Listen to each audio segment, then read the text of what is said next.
Bonsoir et bienvenue sur Jam Flumel. Ce soir, je dédie cet épisode à l'éveil et au réveil de la polarité yin et de la polarité yang sur ce parcours de flammes jumelles.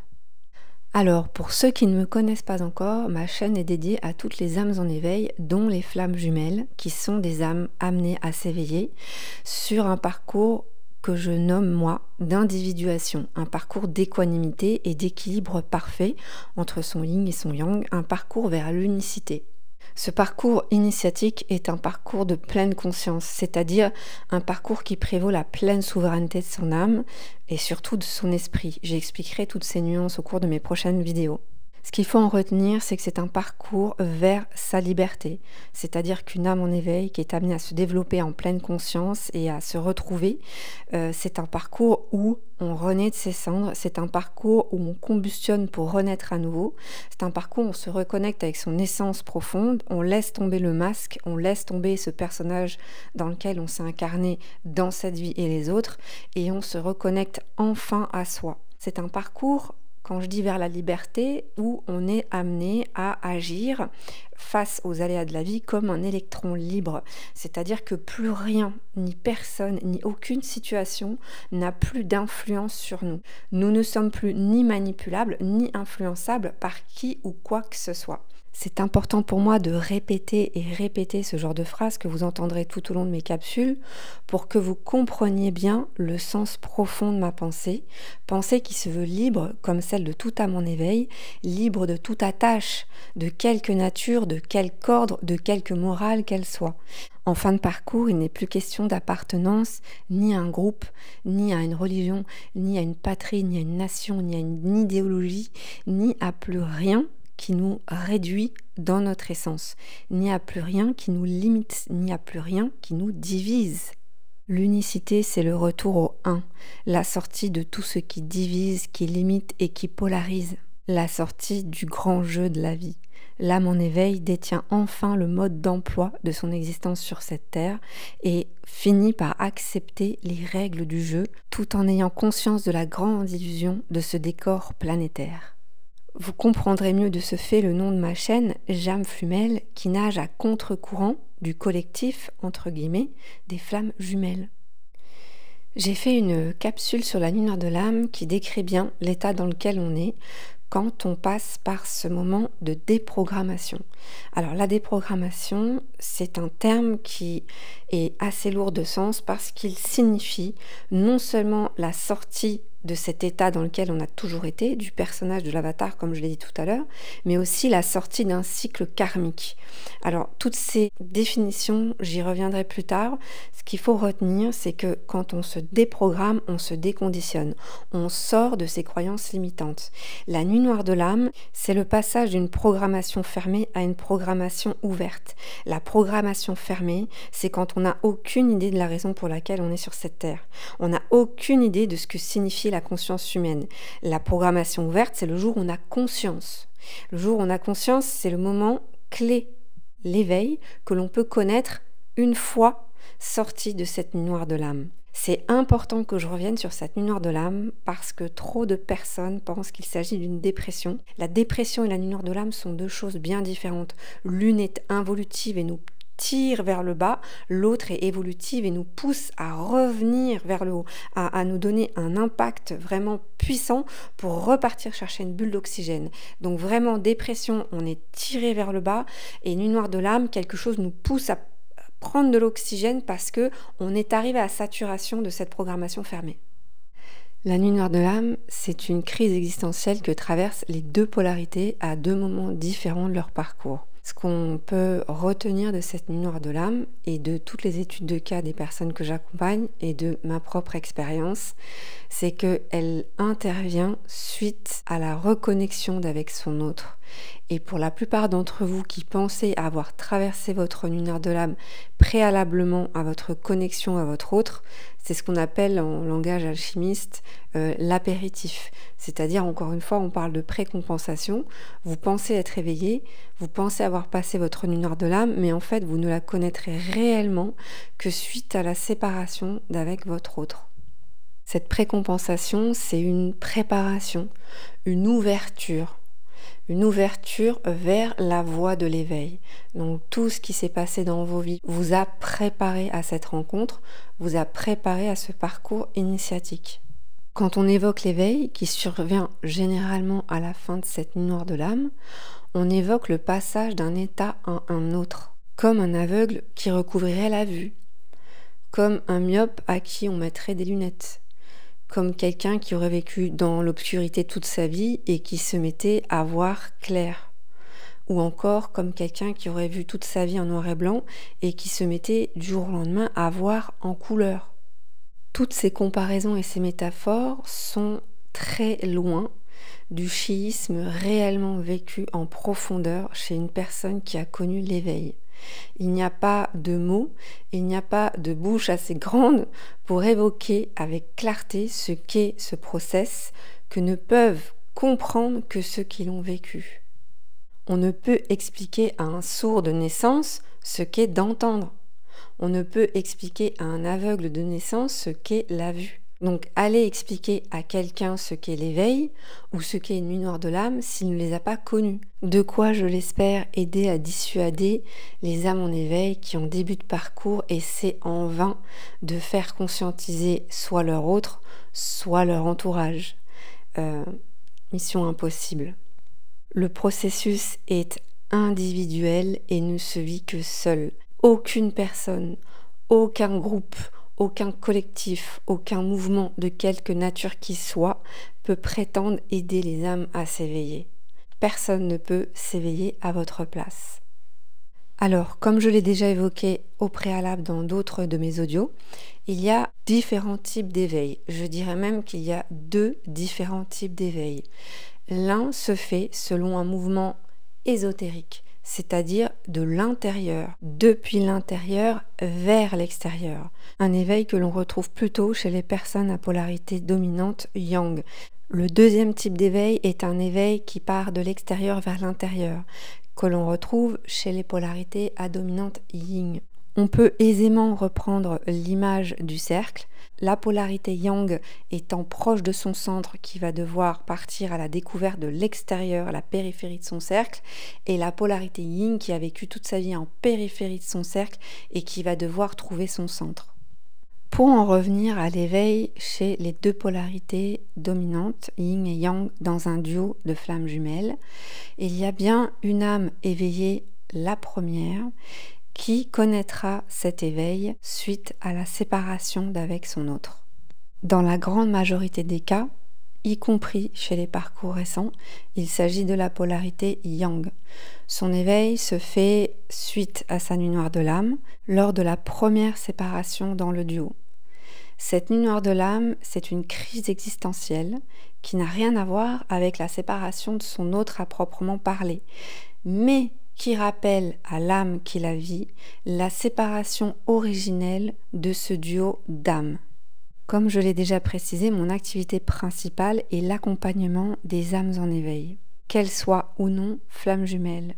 Une âme en éveil, c'est une personne qui a été mise au pied du mur par la vie, qui a connu une souffrance psychique telle qu'elle a été éveillée de façon assez brutale. Pour la plupart, ce sont des traumatismes tels que un burn-out, une tentative de suicide, une maladie grave, la perte d'un être cher ou encore une expérience de mort imminente lors d'une opération ou un accident, etc., etc. Il y a eu un avant, un après. Une vie avant cet événement et une vie après cet événement qui a été comme un catalyseur pour le réveil.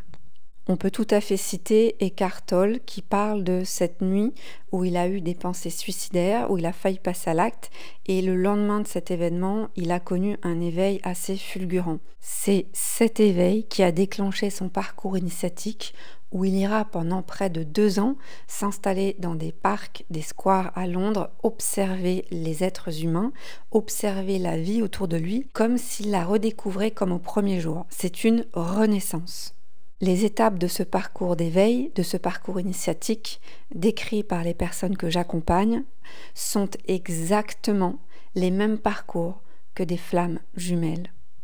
La souffrance psychique connu lors de la séparation du duo provoque exactement le même traumatisme et la même souffrance psychique que toutes ces personnes qui se sont éveillées suite à des traumatismes. Il faut bien comprendre qu'il y a une réelle corrélation entre la séparation des deux âmes et une souffrance d'ordre psychique qui mènera à l'éveil. C'est cette séparation qui est vécue comme un traumatisme qui éveille en premier lieu, dans la grande majorité des cas, la polarité yang. Elle vit cet éveil de la même façon que je l'ai décrit préalablement, c'est-à-dire en son fort intérieur, de manière psychologique, psychique et physiologique. C'est un éveil qui est plutôt soudain, même si depuis ces dernières années, il y a une précompensation qui prête à confusion beaucoup de personnes sur ce parcours qui pensent déjà être éveillées avant leur reconnexion à leur autre, alors qu'en fait, elles ne s'éveilleront qu'après la phase de séparation. Cette transition entre une programmation fermée et une programmation ouverte chez la polarité yang se fait dans une souffrance psychique poussée au paroxysme. C'est cette souffrance psychique et psychologique qui va la faire accoucher d'elle-même et qui va la faire prendre conscience de cette programmation fermée dans laquelle elle a toujours été. Pour illustrer cet éveil, je vais donner l'exemple du chaser dans un parcours de flamme jumelle dit classique entre guillemets, où très vite une séparation intervient après une lune de miel avec son runner. Alors tout ça, je sais que ça fait partie de la dialectique du collectif Flamme Jumelle dont j'essaie de me détacher, mais c'est important de recontextualiser les choses. Il y a cette séparation qui intervient, qui plonge la polarité yang dans un profond désarroi. La polarité yang, le chaser, ne fait pas d'abord le lien avec son runner, c'est-à-dire qu'il se sépare de son autre pour X ou Y raison, il essaie de retrouver une vie entre guillemets normale et là les souffrances commencent à prendre de plus en plus d'ampleur. Le volume grimpe, la présence de l'autre se fait de plus en plus obsessionnelle. C'est vraiment, comme je le décris dans d'autres audios, une torture latente, psychologique, qui plonge vraiment le chaser dans un état léthargique qui l'empêche d'y voir clair. Cette période va le pousser au plus bas, et il va reprendre un impact comme s'il descendait au fond de l'eau, il était immergé dans une eau où il ne pouvait pas respirer, et c'est en prenant un impact au fond de l'eau qu'il va pouvoir s'extirper de cet état dans lequel il est et aller rechercher une bulle d'oxygène. Cette bulle d'oxygène, il va la retrouver au travers les recherches qu'il va faire pour comprendre ce qui va lui arriver. C'est-à-dire qu'il passe à un mode d'introspection, il se prend comme un sujet d'étude, c'est ce qu'on appelle vraiment la petite mort de l'ego, où il prend en conscience du personnage de cet avatar qu'il a incarné tout au long de sa vie et il décide de comprendre d'où viennent ces dysfonctionnements parce que tout à coup il en est lui-même presque écœuré, c'est-à-dire qu'il ne peut plus se voir dans un miroir en acceptant ce qu'il a toujours été et les souffrances qu'il a toujours tolérées jusqu'à présent. Il ne peut plus.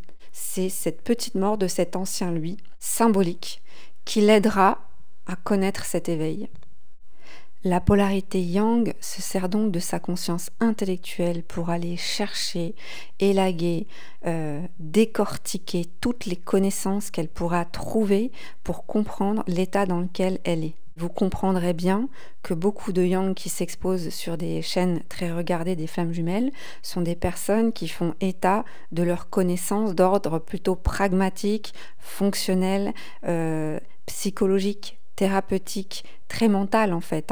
Et même si elles font un travail considérable, elles sont encore dans leur conscience intellectuelle de manière très forte. Vous pouvez également observer d'autres chasers de polarité yang dans un déséquilibre lors de leur compensation qui iraient de manière plus radicale explorer leur conscience spirituelle. On voit ces personnes au contraire parler beaucoup plus de spiritualité, de guidance, d'énergétique, de connexion 5D, etc., etc., etc. Et puis, il y a les deux, ceux qui commencent par un discours très ancré, très yang, pour finir vers un discours plutôt yin.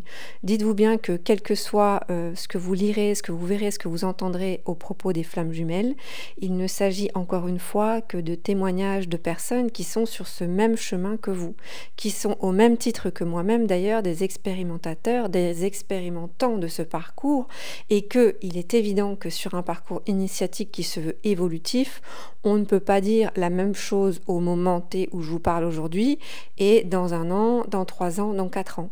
Le discours de chacun évolue. au même titre que votre oreille. Vous n'entendrez pas les choses de la même façon aujourd'hui, lors de l'écoute de mes audios, que si vous les réécoutez dans 6 mois, dans 1 an, dans 2 ans. Et ça, c'est tout à fait signe d'évolution de votre part, ce qui est magnifique. Rien n'est figé et tout se meut en fonction de ces avancées et de ces ouvertures de conscience qui se veulent progressives. C'est pourquoi j'invite chacun, lors de son parcours d'éveil, à se replonger dans certains livres qui avaient du sens à un moment donné de leur vie, parce qu'avec le temps, ils peuvent ne plus en comprendre le sens de la même façon.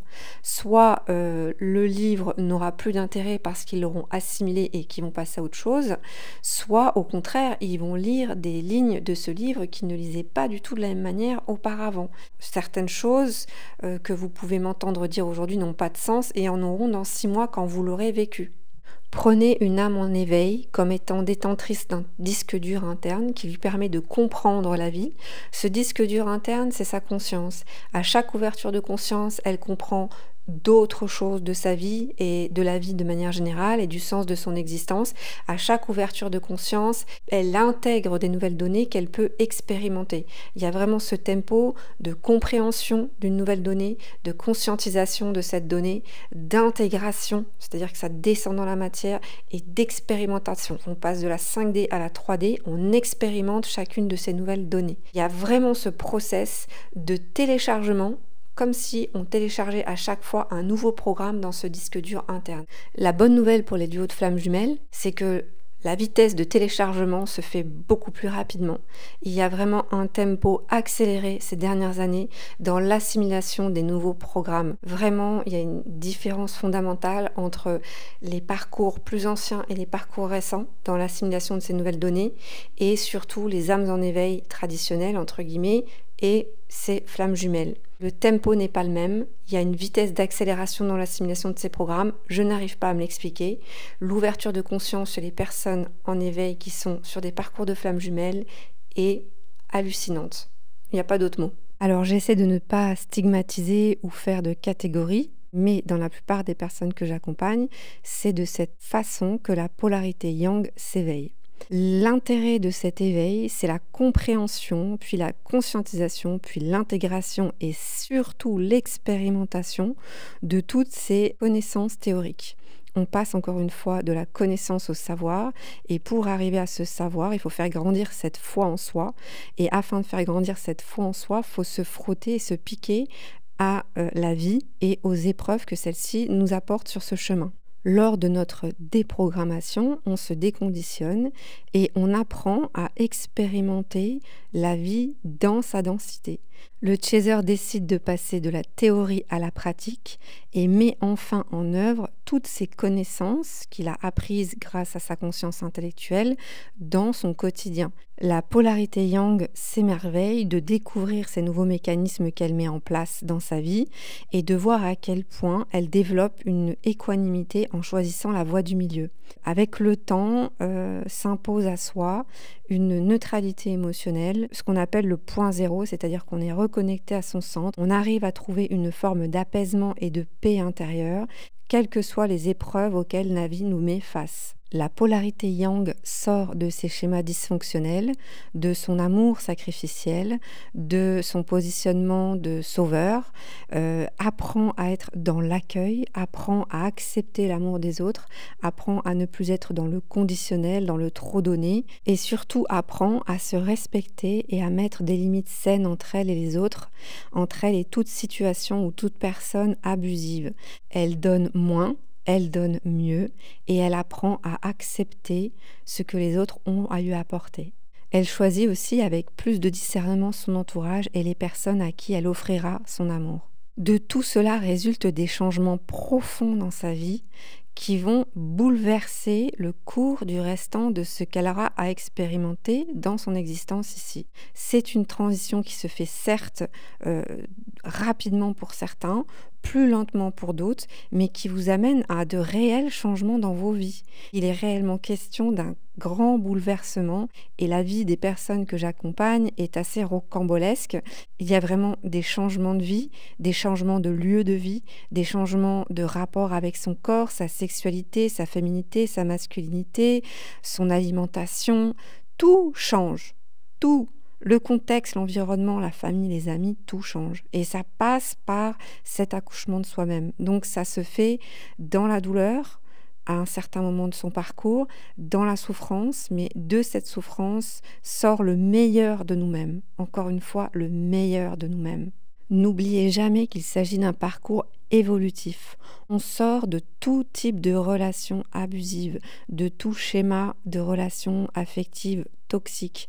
On sort littéralement de tout ce qui nous a empêchés jusqu'à présent de connaître cette paix intérieure. On sort de tout ce qui était involutif, tout ce qui nous tirait vers le bas, de tout cycle et de tout schéma dépressif, suicidaire ou toxique. C'est une réhab. En se reconnectant à notre soi, on se sauve de soi-même et par soi-même. Alors, en ce qui concerne la polarité yin, qui, dans la majorité des cas, est le runner, les choses se passent différemment. Remémorez-vous que cette polarité est déjà connectée de naissance. Elle est instinctivement reliée à l'indicible. Elle a une conscience spirituelle développée et reconnaît une existence de cette 5D, de ce monde intangible. Donc oui, cette polarité est en état d'éveil depuis sa naissance.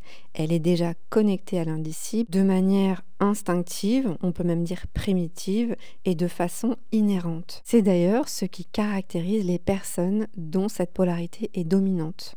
À la reconnexion avec son autre, très rapidement et même instinctivement, la polarité yin reconnaît ce lien de façon inconsciente. Elle sait que ce lien a quelque chose d'extraordinaire, d'indicible, d'irrationnel, d'inexplicable. Elle sait que ce lien est un lien très fort, mais elle n'arrive pas à savoir pourquoi. L'un conscientise le lien avec sa tête, l'autre conscientise avec son corps. L'un comprend les choses de par les ressentis psychologiques, l'autre ressent les choses d'après ses ressentis physiques.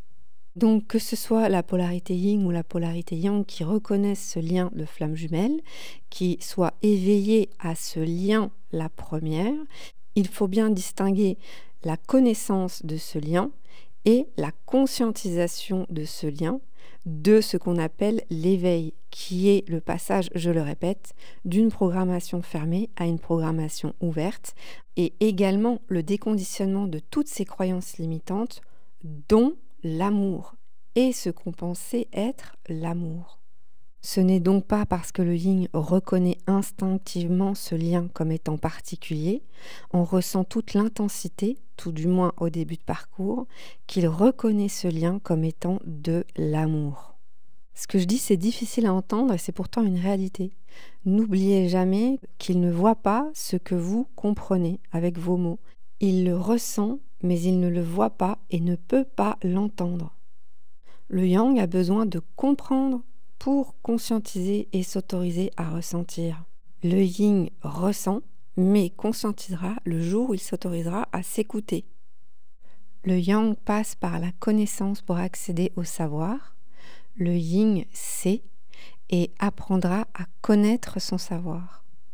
Prenez l'exemple d'un runner, éveillé ou non le premier, qui très rapidement reconnaît de façon totalement instinctive ce lien, reconnaît des ressentis très forts au contact de son chaser, consomme pleinement cette lune de miel et très vite l'intensité du lien va le couper de ses ressentis. Très vite, l'intensité de l'énergie d'amour dégagée par son chaser va le priver de cette ouverture, va refermer le couvercle de ces ressentis qu'il s'était autorisé à vivre en début de parcours. Comprenez que ces mécanismes sont totalement inconscients et que face à ces peurs réveillées par l'intensité de ce lien, le runner ne comprend pas ce qui peut parasiter cette relation aussi rapidement. Lui qui s'est ouvert comme une fleur au début de la relation, se referme tout à coup comme une huître. Il a dévoilé la plus belle partie de son âme à son chaser, Il a exprimé des choses qu'il n'avait exprimées à personne, il a parlé de sa vie, ou il s'est ouvert d'une façon qu'il n'avait jamais osé faire auparavant, en toute confiance. Et très très rapidement, il se referme comme une huître. On dit l'amour dilate et la peur rétracte, c'est exactement ça. Il s'est dilaté au contact de son chaser et très vite s'est rétracté dès qu'il a senti émerger en lui ces peurs profondes qu'il ne comprend pas et ne conscientise pas.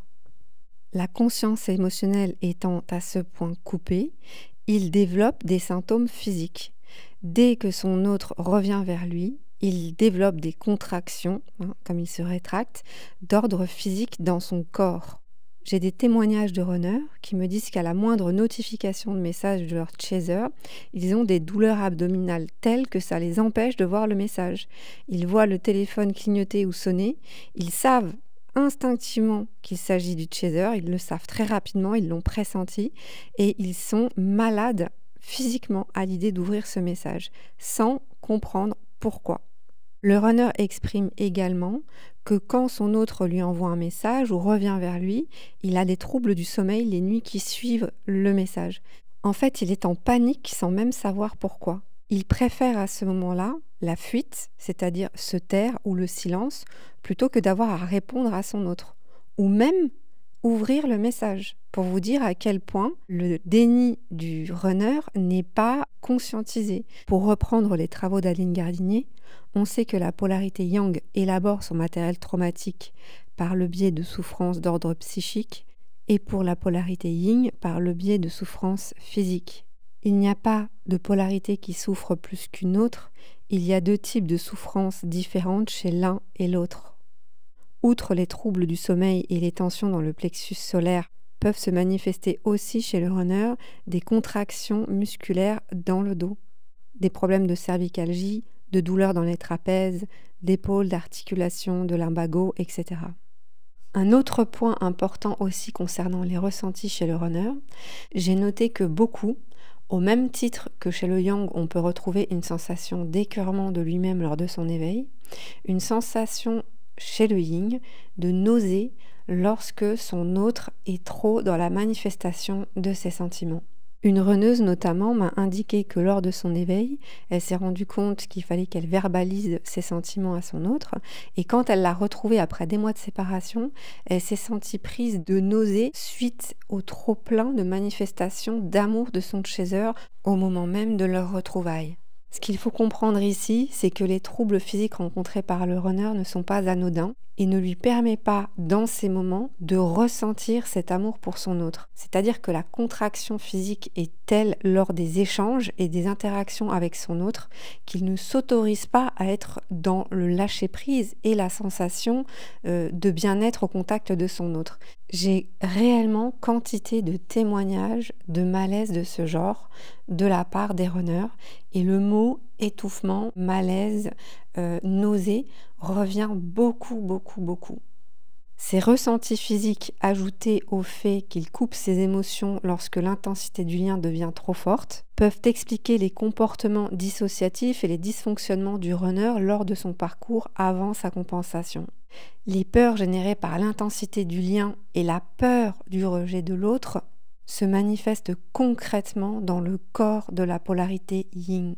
Lorsqu'intervient la séparation qui mènera à l'éveil de la polarité yin, que le yang ou non soit éveillé, ce qui ressort majoritairement des témoignages des runners, c'est la sensation de soulagement. C'est-à-dire qu'une fois que la polarité yang prend une distance avec son yin, le yin se sent réellement soulagé d'un poids. Cette polarité, pendant toute la période d'aller et retour sur une grande partie de ce parcours, est absolument tétanisée à l'idée de blesser ou de faire du mal à son autre et préfère auto-saboter le lien jusqu'à saturation du yang pour provoquer une rupture. Rupture dont il ne serait pas ainsi l'auteur. Tout cela, bien entendu, il n'en aura conscience qu'une fois éveillé à ce lien. La polarité yin n'a absolument pas conscience de tout le mal qu'elle a pu générer dans ce lien. Elle le réalisera une fois séparée de son autre, d'où la nécessité et l'intérêt de cette séparation sur ce parcours d'individuation qui doit se faire parallèlement. Donc pour en revenir au témoignage des yin, il faut savoir qu'une fois cette séparation arrivée, ils se sentent évidemment soulagés, toutes les peurs se dissipent enfin d'un seul coup, le poids s'allège et enfin ils peuvent reprendre une vie entre guillemets normale. Tout du moins, c'est ce qu'ils vont penser dans un premier temps. Soulagés du départ de l'autre ou de la prise de distance de l'autre en fonction des événements extérieurs qui auront mené à cette rupture, le yin se sent beaucoup mieux, peut enfin respirer, reprend une vie normale et là, s'aperçoit que quelque chose cloche. Au fur et à mesure qu'il reprend sa vie d'avant, de façon assez exacerbée d'ailleurs, parce que c'est comme s'il avait mis sa vie entre parenthèses pendant toute la durée du parcours, et qu'une fois que l'autre s'éloigne, il peut enfin reprendre le cours de sa vie comme il l'avait laissé avant la reconnexion avec son autre. Il peut d'ailleurs tout à fait se remettre à avoir des attitudes et des comportements totalement égotiques, comme il avait pu avoir dans le passé, c'est-à-dire rester dans des schémas de sa programmation d'origine, sa programmation over, super, fermée. Cela ne fonctionnera qu'un temps, le masque de la polarité yin va commencer à se fissurer et cette fois pour de bon. Il entre dans une crise existentielle des plus profondes qui le mène à des troubles toujours d'ordre physique et un désarroi d'ordre psychologique. Les témoignages que j'ai des runners sont unanimes. Les douleurs et les souffrances pendant cette nuit noire de l'âme sont absolument terribles et peuvent même faire remonter à la surface des symptômes d'ordre traumatique qui peuvent amener à la maladie. La polarité yin, qui a toujours été dans le contrôle de ses émotions, lâche les vannes et laisse enfin s'exprimer son chagrin. Beaucoup avouent pour la première fois pleurer, pour la première fois de leur vie, ils se retrouvent dans un profond chagrin dont ils ne connaissent absolument pas l'origine. Toute sa charge traumatique remonte d'un coup à la surface. Contrairement au yang, chez qui ce travail se fait sur la longueur, dans la durée, depuis des années, même avant cette reconnexion, chez le yin, c'est vraiment volte-face, c'est-à-dire que d'un coup d'un seul, tout remonte et c'est absolument déséquilibrant, déstabilisant pour le runner parce qu'il ne sait absolument pas ce qui lui arrive. Toute cette base sécuritaire sur laquelle il avait construit sa vie s'effondre. Plus rien n'a de sens. C'est une perte de repère totale pour la polarité yin qui est complètement déboussolée et désarçonnée. Cette phase peut durer quelques mois et pendant ces quelques mois, c'est une descente aux enfers. Dans un premier temps, il va essayer de pallier au vide qu'il ressent à l'intérieur de lui dans une fuite dans le travail, une fuite dans le sport à outrance, une fuite dans les relations éphémères, le sexe, etc. Mais rien n'y fait. Le vide ne cesse de se creuser. Des troubles liés à son passé, à son enfance, à son adolescence, des traumas, des tocs peuvent à ce moment-là également remonter à la surface. Je donne l'exemple d'un runner qui, par exemple, s'est remis à bégayer alors qu'il ne bégayait plus depuis adolescent. Ça peut être aussi une mémoire traumatique liée à un traumatisme pendant sa jeunesse. Tout fait surface et le runner, à ce moment-là, peut tout à fait demander de l'aide. Il décide d'ailleurs pour la première fois de sa vie de commencer un travail d'introspection. Il va consulter, il va se questionner, il va faire des recherches le concernant. Il se détache enfin de sa périphérie pour rejoindre son centre. Il apprend à se connaître, à se respecter. Il comprend que beaucoup de choses qu'il faisait ne lui plaisaient en fait pas, qu'il les faisait pour faire plaisir aux autres. Il s'éloigne de toutes les activités dans lesquelles il pouvait trouver un intérêt à un certain moment de sa vie et dans lequel il n'en trouve plus aucun. En fait, il se détache de tout ce qu'il pratiquait auparavant et qui lui apportait un certain confort, une certaine validation extérieure. Une religion, une activité sportive en particulier, un environnement professionnel, un environnement culturel, un mariage, une structure familiale sécurisante, etc., etc., etc. Il s'éloigne en fait de tout ce qu'il était et qu'il n'est plus. Il s'éloigne de tout ce qu'il pensait être et qu'il n'est pas. Il s'éloigne de son faux self et des croyances limitantes sur lesquelles il avait construit et fondé toute la sécurité de son existence. Absolument tout s'effondre autour de lui et c'est à ce moment précis qu'il prend conscience du manque de l'autre. En perdant ainsi tous ses repères, il se rend compte que la seule chose qui lui indiquait la direction à prendre, sa boussole, était en fait son autre, son yang, sa maison. Son point d'ancrage, son point d'amer, comme diraient les marins. Le plus intéressant à constater à ce moment-là, c'est que cela se passe très rapidement. En quelques secondes, en quelques minutes, il sait, ça lui tombe dessus et ce moment est profondément intriqué à ce qui se passe dans la tête de son autre exactement au même moment. Ce moment dont tout le monde parle tant, le fameux lâcher-prise chez la polarité yang. C'est-à-dire qu'au moment même où le yang lâche prise sur ce lien de manière énergétique, c'est-à-dire que ce n'est pas quelque chose qu'on peut programmer, qu'on peut contrôler, qu'on peut décider, c'est quelque chose qui arrive d'une manière quasi instantanée, c'est à ce moment précis que le yin s'éveille. Ce déclic se fait d'une façon totalement inopinée, de manière totalement impromptue et sans prévenir. Cet éveil, c'est quelque chose que rien ni personne n'aurait pu provoquer chez lui. Évidemment, ce point de bascule n'est pas sans conséquence. Le yin va commencer à passer en lumière tous ces moments qu'il a pu avoir avec son yang et se rendre compte à quel point il a auto-saboté ce lien depuis le départ en étant dans le déni de ce qu'il pouvait ressentir comme amour pour son autre. C'est un choc émotionnel de taille pour la polarité yin qui ne comprend pas à quel point le voile pouvait être aussi opaque. Ils expriment tous les choses de cette même manière. La peur de blesser l'autre, la peur de lui faire du mal avait complètement pris le dessus sur la possibilité de se laisser ressentir cet amour qu'il connaissait, qu'il savait présent tout au fond de lui, mais qu'il ne voulait pas voir. Il mettra du temps à se pardonner ses dysfonctionnements et son comportement auprès de son yang. Le regret, la culpabilité est énorme. C'est une plaie qui met du temps à cicatriser, c'est une plaie qui est difficile à cicatriser, une plaie béante que seule la compensation permettra au runner de guérir. Voilà pour aujourd'hui. Gardez en tête que ce process d'intrication explique ce phénomène de répulsion-attraction. On a bien une polarité yang qui ne s'accorde pas d'attention, qui ne se respecte pas, le sacrificiel, l'ouverture aux autres de manière non équilibré, et tant qu'il ne se rééquilibre pas dans cet amour sacrificiel, tant qu'il ne s'aime pas, l'autre ne peut pas l'aimer et ne peut pas conscientiser qu'il l'aime. Donc plus le chaser est tourné à l'extérieur de lui-même, plus son autre le repousse, plus son autre s'éloigne, plus son autre le fuit. Plus la polarité yang comprend qu'il faut qu'elle se respecte, qu'elle s'aime et qu'elle mette des limites avec tout ce qui peut mettre en danger sa paix intérieure et son amour d'elle-même, plus le magnétisme revient et le runner est attiré. Réalisez qu'il s'agit d'une réalité, il s'agit d'expériences, de témoignages, de récits. Je remercie toutes les personnes que j'accompagne qui font un travail considérable, toutes celles qui se mettent à nu en fait et qui osent parler de leur parcours et de leur dysfonctionnement parce que c'est très courageux. Toutes celles qui réalisent aussi qu'elles ne sont pas dans ce lien et qui entament quand même ce parcours de guérison. Ce parcours est un parcours universel, un parcours initiatique et c'est un parcours d'individuation qui concerne chacun d'entre nous, que l'on soit ou pas dans ce lien finalement. Voilà pour l'éveil des deux polarités. À très vite. Au revoir.